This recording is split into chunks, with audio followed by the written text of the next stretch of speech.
Israel has reportedly attacked a target on the Syrian-Lebanese border after giving repeated warnings that Damascus chemical and conventional weapons could be falling into the wrong hands.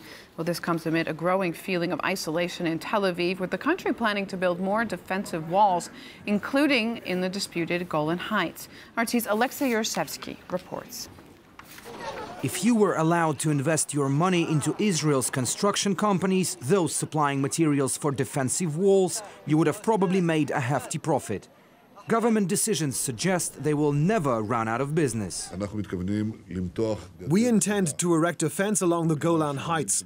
We know that on the other side of our border with Syria today, the Syrian army has moved away, and in its place, global Jihad forces have moved in. Therefore, we will defend this border against both infiltration and terrorism.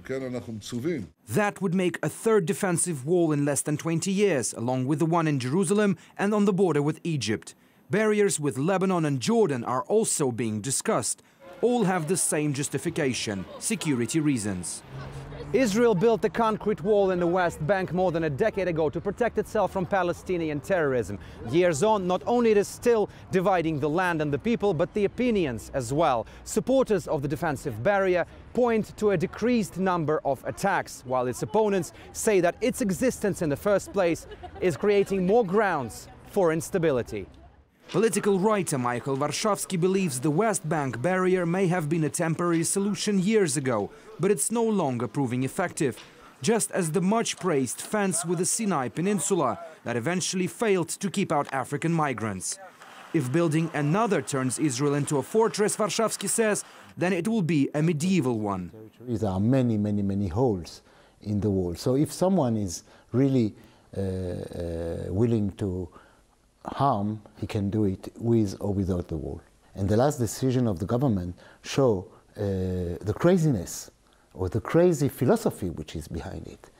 To create a normality for our children, for our grandchildren, based on a fortress, completely surrounded by a wall or by a fence. We are going back to Middle Age with this philosophy of creating a normality behind a wall.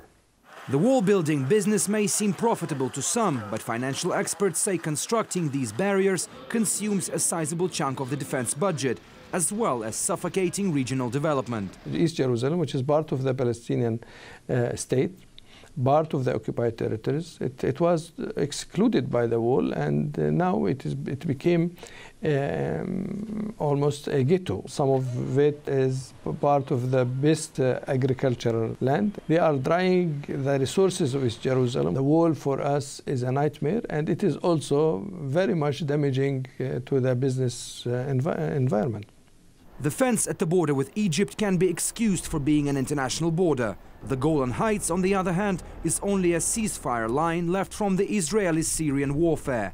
So not only it would not protect Israel from any kind of modern weapon attack, but just like the wall in the West Bank, it could become another monument to the indefinite occupation of territory conquered by force.